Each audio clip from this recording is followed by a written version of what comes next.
Sebelum kita memulai kajian, saya akan menyampaikan dulu CV beliau lah.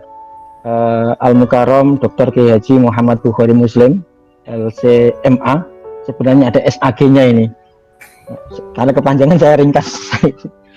Beliau ini lahir di Kediri 26 Juni tahun 76. Alamat tinggalnya di Jakarta Timur dan pekerjaan sehari-hari sebagai dosen di UIN Syarif Hidayatullah. Kemudian barangkali wajahnya juga tidak terlalu asing, mohon maaf, sering tampil di Dai TV dan Metro TV. Kalau saya di Metro itu, Radar Metro kalau saya. Statusnya di samping sebagai Sekjen Lembaga Dakwah PBNU, beliau juga Ketua Bidang Bisnis dan Ekonomi Syariah di MUI.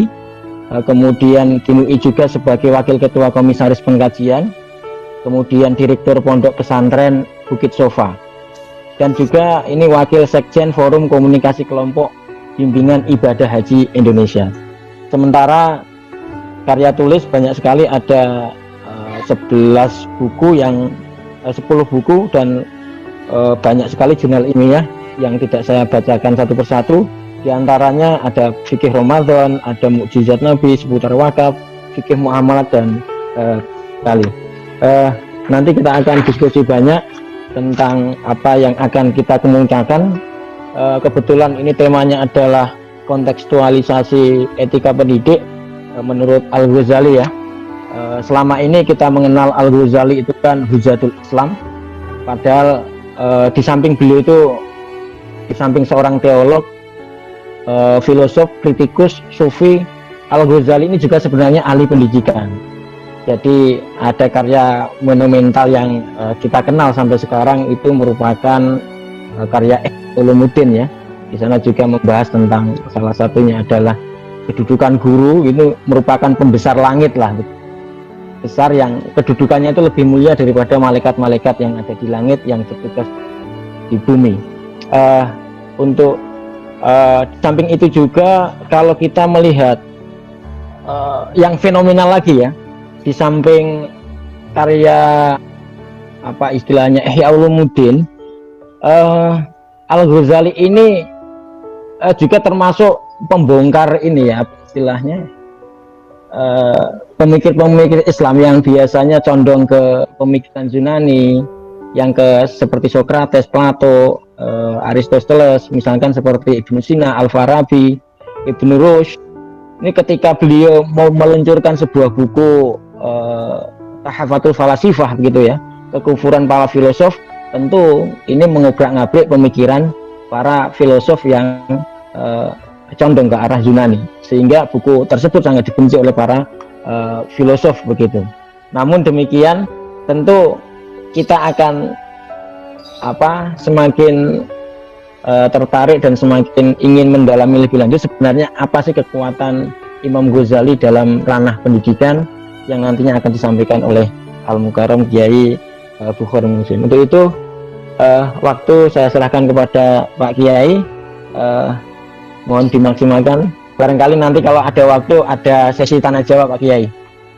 Untuk itu waktu saya serahkan kepada Al-Mukarram. Silahkan Pak Kiai.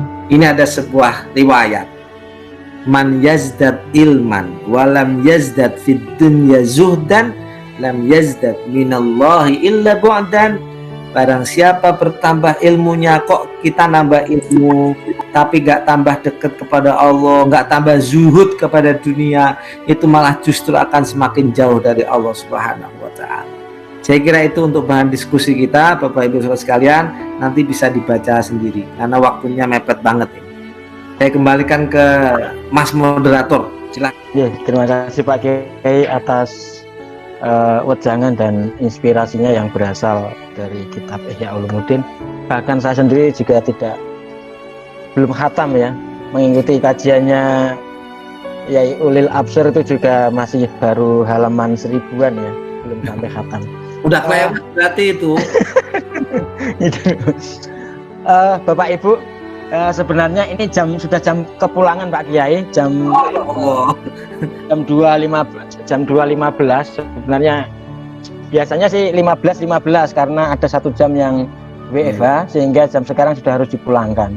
Namun demikian Bapak Ibu, apabila ada yang masih berkenan untuk bertanya, boleh silahkan langsung bertanya 1, 2 atau maksimal 3 pertanyaan lah sebelum kita tutup kajian kita kali ini. Silahkan yang berkenan bertanya langsung membuka mic-nya.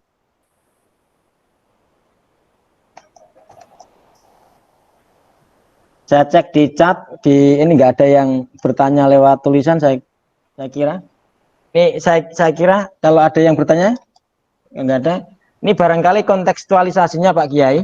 Ya, Ini kalau kita lihat di Undang-Undang Guru dan Dosen ya, nomor 14 tahun 2005, ini kan 7 yang disampaikan oleh Al-Ghazali ya, ini diantaranya adalah aspek kompetensi pedagogik, profesional, spiritual, leadership, dan lain-lain sebagainya. Ini barangkali diskusi yang menarik sebenarnya kalau mau dikaji.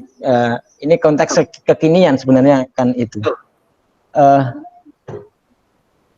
Barangkali saya sendiri memahami atau barangkali teman-teman guru yang lain ini kan bingung dengan tem atau bahasa-bahasa yang Pak Kiai sampaikan ini ya. Kayak bahasa tadris yang saya pahami tadi itu, yang saya ingat itu kalau guru selesai ekonominya saja itu yang saya garis bawahi. Kalau gajinya besar pokoknya aman ngaji. Itu yang kita garis bawahi ya. Barangkali nggak ada pertanyaan. Ini barangkali yang perlu dikerucut atau dielaborasi lagi Pak Kiai. Ini yang kontekstualisasinya ini di masa kini ini yang ya tadi sudah disinggung, tapi biasanya kita kan mengenalnya bahasa-bahasa yang nasional. Ya, tadi kita mendengar bahasa-bahasa yang agak ke timur-timuran itu, kalau padang pasir kita agak bingung. Iya, baik. Kira-kira ginilah sebetulnya. Saya bercerita sedikit lah. Ini mungkin tambahan lah ya. Ya, saya bersyukur sudah pernah berkeliling dunia lah. Mungkin ke Eropa, ke Australia, ke Jepang, beberapa negara Asia saya sudah.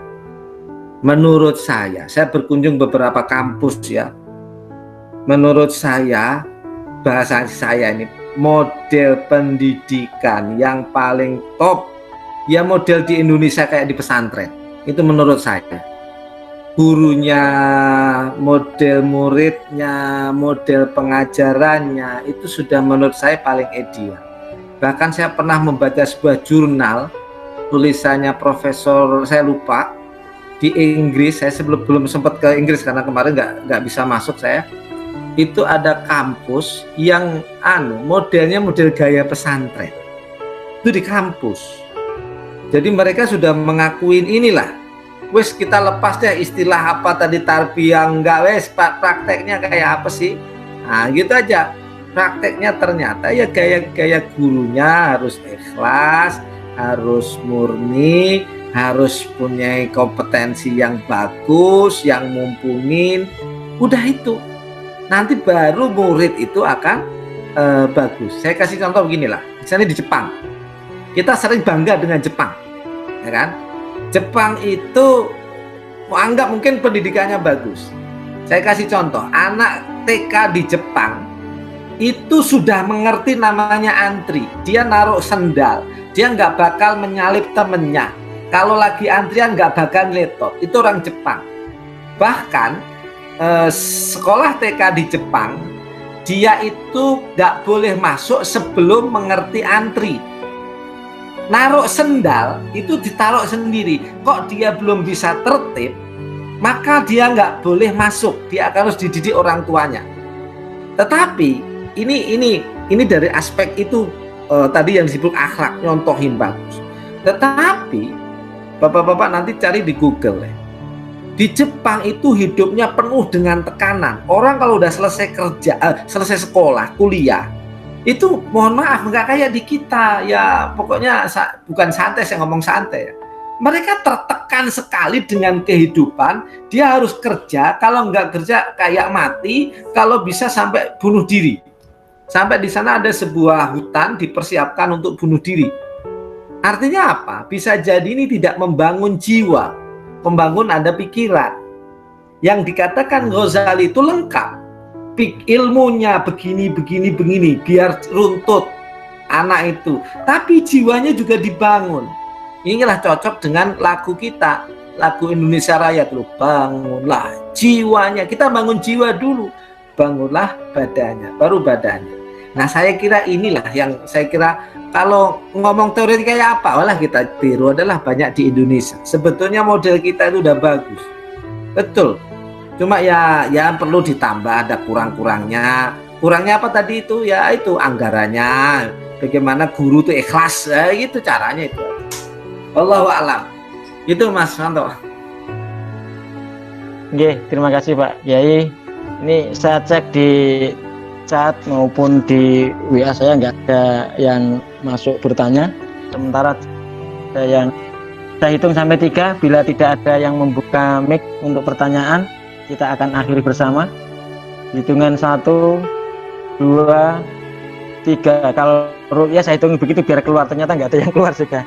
Baik Bapak Ibu, demikian diskusi atau kajian siang kita pada siang hari ini. Terima kasih Pak Kiai atas wejangan, atas ilmu yang telah disampaikan kepada kami guru-guru, dan begitu juga apabila saya sebagai moderator dalam memimpin atau dalam mengawal kajian siang kali ini ada kalimat atau kata-kata yang kurang pas, salah, mohon maaf yang sebesar-besarnya. Mudah-mudahan kajian ini akan terus berjalan sehingga keberkahan yang kita inginkan sebagaimana yang disampaikan Imam Ghazali ikhlas sebagai seorang guru. Terima kasih, saya akhiri. Wallahul muwafiq ila aqwamit thoriq. Assalamualaikum warahmatullahi wabarakatuh. Waalaikumsalam. Makasih, mohon maaf.